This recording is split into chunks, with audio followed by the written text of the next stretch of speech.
Number 6. Higurashi no Nakokoro ni, or When They Cry. What I think should have been the official American title, The Moment the Cicadas Cry. That, I think, is pretty good. Now, I have seen... Now, this, I saw it, and it was on my, I put it on the back burner, because my to-watch list is ridiculous. But, it's not his to-watch list ridiculous. How many are on your to-watch list? I have a number 240. Wow. But then he highly recommended it to me, and I'm like, okay, I'll to watch it now. And then I was like, I feel like it was from what he described in Noka Magica, Higurashi is like Noka Magica if it just cut right to the chase. You're gonna spend maybe one half of the first episode comfortable, and then that just goes away. After each time skip, there's an episode of cutesy. There's this stuff. There's this weird thing that there's this time loop that keeps happening, and in the first season at least, nobody notices it, and for the most part, nobody notices it or comments on it, and the audience is just why is time looping? But When They Cry, basically, there's something very, very deeply wrong with this little town, and it causes little girls to become psycho killers. And that's the best part. What is your... Tell the people at home what your favorite moment of the entire anime is. My favorite scene is when Rika commits suicide by plunging a knife against a wall and slamming her neck into a knife until she dies. That's just so amazing. I could watch it 1 billion times and still be entertained.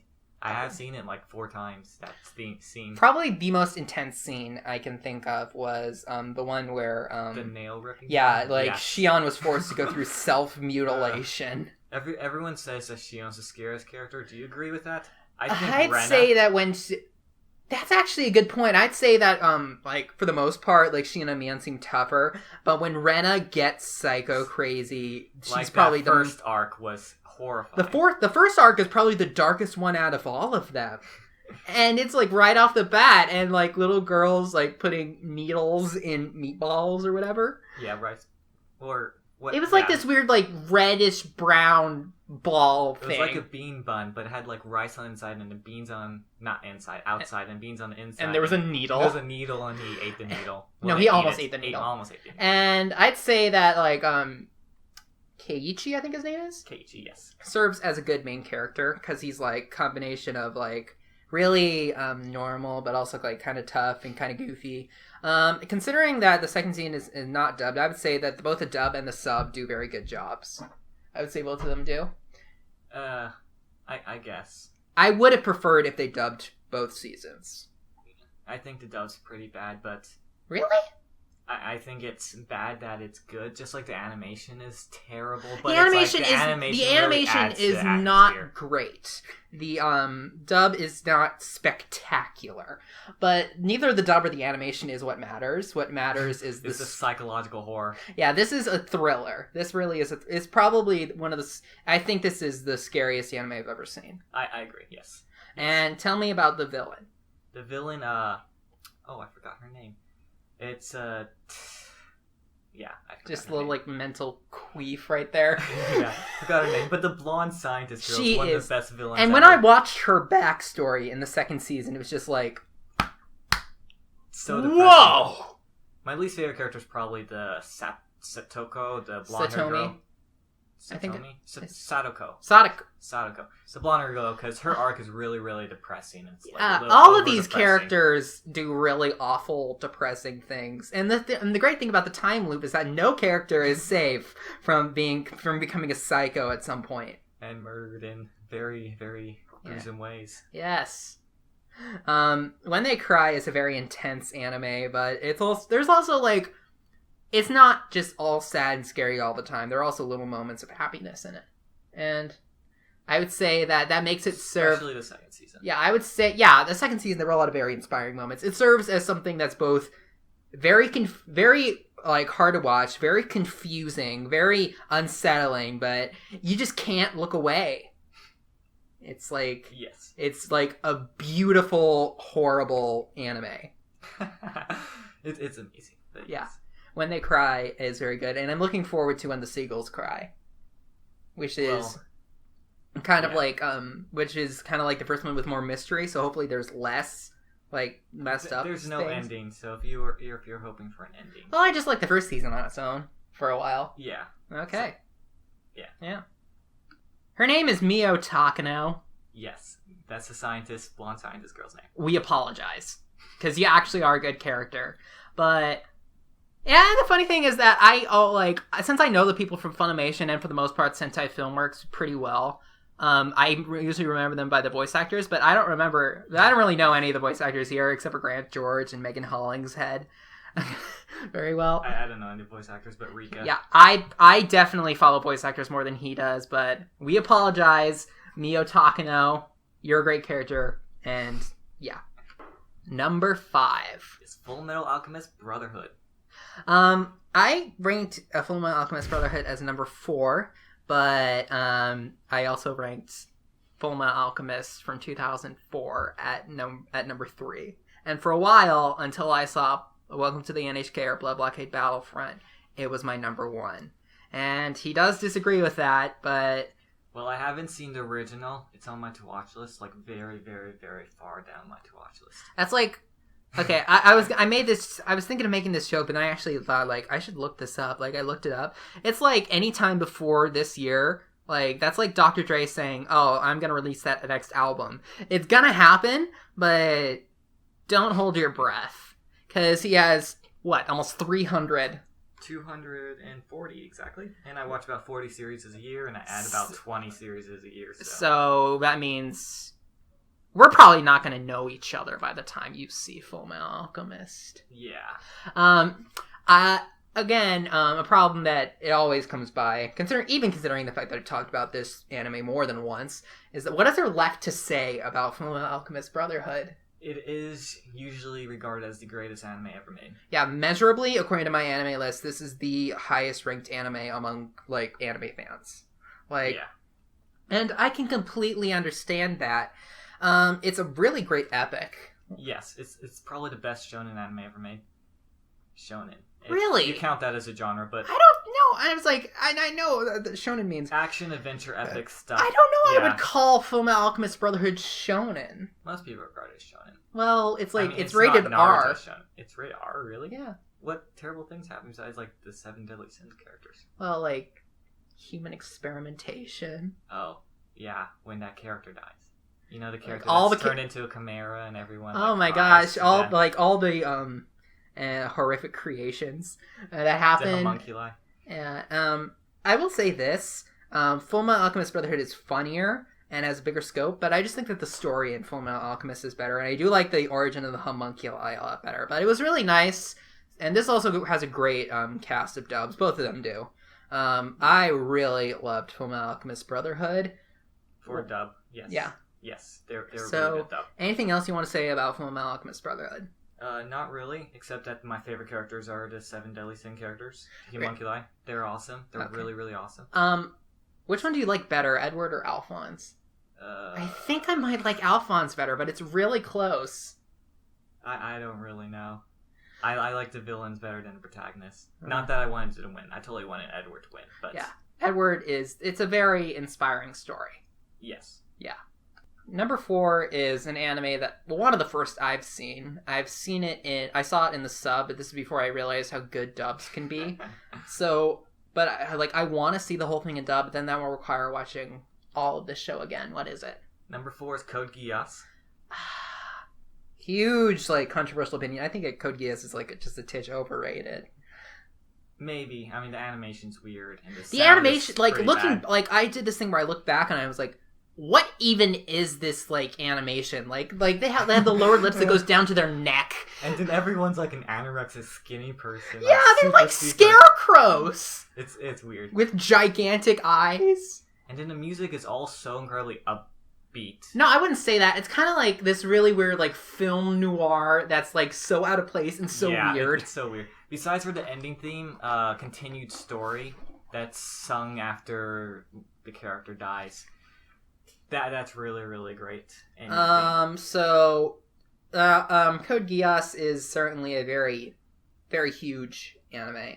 I heard someone say, whatever epic means, I think this is it. I'd agree with him. It's very good. It's probably one of the most in-depth anime I've ever seen. It's not the best war drama I've ever seen. I think I'm going to have to give that one to Sarah for the end. But it is a pretty good war drama. Yeah. I just think it was, like, just too unpleasant to watch for that long. It's one of those things where, like, I don't really want to keep watching, but for some reason I can't stop. Yeah, it's very exciting. I mean, I disagree that it's too depressing. Like, 8 of the 10 on my list are super depressing psychological anime. Well, maybe 8. 7 of them. 7, I think. But, so I like depressing psychological anime. I like Code Geass. And it's depressing psychological notes. But I don't think it's too depressing. I mean, I Tokyo just think Ghoul that is more depressing. Tokyo Ghoul is very depressing. It just belongs in this little subgenre I've created. I call it artistic pain. Because, like, it's like, I can acknowledge it's a very well-made anime, the same way that I can acknowledge that 12 Years a Slave is a really good movie. Doesn't mean that I want to watch somebody slowly, very slowly, having the breath squeezed out of them by a noose. No. Do I want to watch a innocent little girl go crazy and start killing all the people that she loves in front of everybody watching? No. But I would say Lelouch goes through a ton of development. Yeah, Lelouch starts out nice, and then he just starts becoming more and more evil, and starts becoming more and more aware of how evil he's becoming. And then his last death can be argued at suicide because he's so depressed. I mean, it's saving the country from an evil tyrannical and then there's, I really wish that there was never even any speculation. There was never even any implication that he survived. Because I feel like if he, honest to goodness, did not die, then most of the series just doesn't mean anything anymore. Because he never had to atone for all the sins he committed. I mean, I agree with you. I think he survived, but that's just my theory. There's apparently there's a very strong split down the middle, Lelouch or Suzaku. I think we're both under the opinion that they're both okay, I guess. But if they had worked together from the beginning, they could have done so much. Suzaku is such a hypocrite, though. I'd say that Suzaku is kind of has a kind heart, but he's not. Okay, here's the thing: Suzaku is the kind one, Lelouch is the smart one. Yeah, I guess. And I think that they needed to work together from the beginning. Because what happened when they started working together? The country got fixed in 6 months.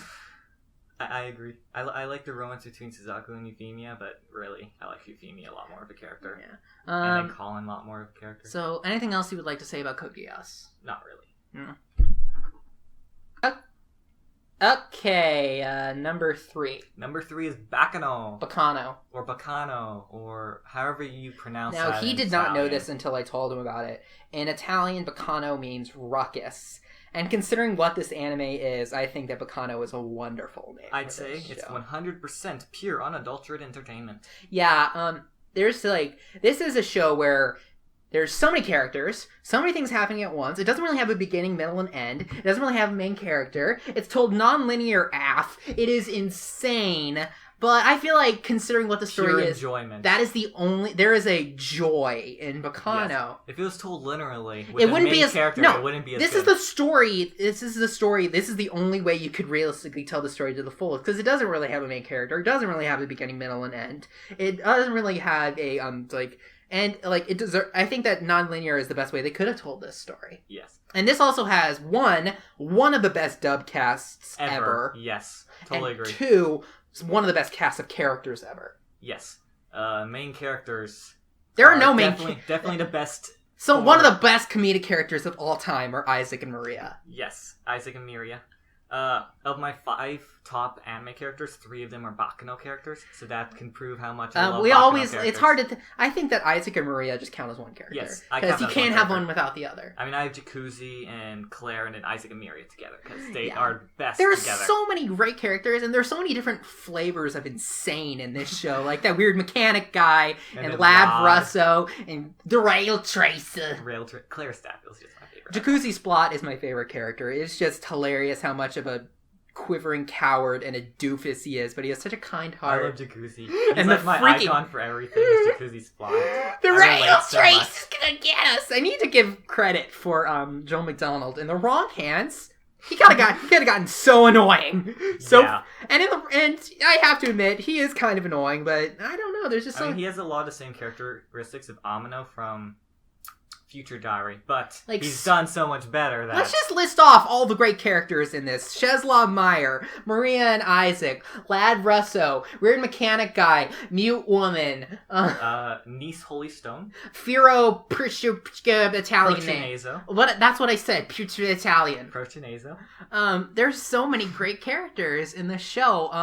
I really say that this is one exciting thrill ride. This one train, this ride on the U.S. Flying Pussyfoot. The flying Pussyfoot. The best train name there is. That is like, I still can't take it seriously. Considering that like so many people like, this is basically like taking someone on a train and then you got like a bunch of really creative, you just take like this weird event happened on a train, build an anime, got it, and then you get just like hundreds of really creative people all doing different things at the same time, but it all just comes together. I'd also like to point out the opening theme song is one of the best ever. There's no words, but it's still one of the best ever. When it comes to instrumental opening themes, it's right up there with Tank. Tank has some words in it, though. Well, it has, okay, yeah. It doesn't have lyrics, it has some guy talking in broken English. I totally agree. It would be the second best jazz opening ever. I mean, I like it more than Tank, but that's just my personal opinion. It's not, like, anime community. And it makes and just thinking about Baccano makes me wonder why I haven't already started watching Durarara yet. Yes, Durarara is amazing, and the second season's not almost done, but... Aren't there like 3 different parts of the season? 3 different cores to the There are 3 different like 26 episode long parts of 12 episode long. 3 different 12 episodes for 36 total episodes, and the original season has like 25 or 26 episodes. Yeah. So you get a lot of Durarara. I'm just disappointed that Baccano never got a second season. I don't think that I really think that if they had added or taken away anything from Baccano, it would cease to be as great as it already was. I mean, I can agree to that. I would say that Baccano is just the perfect storm. Yeah. It's chaotic, but it is wonderful. Like, it's a ruckus. Ruckus.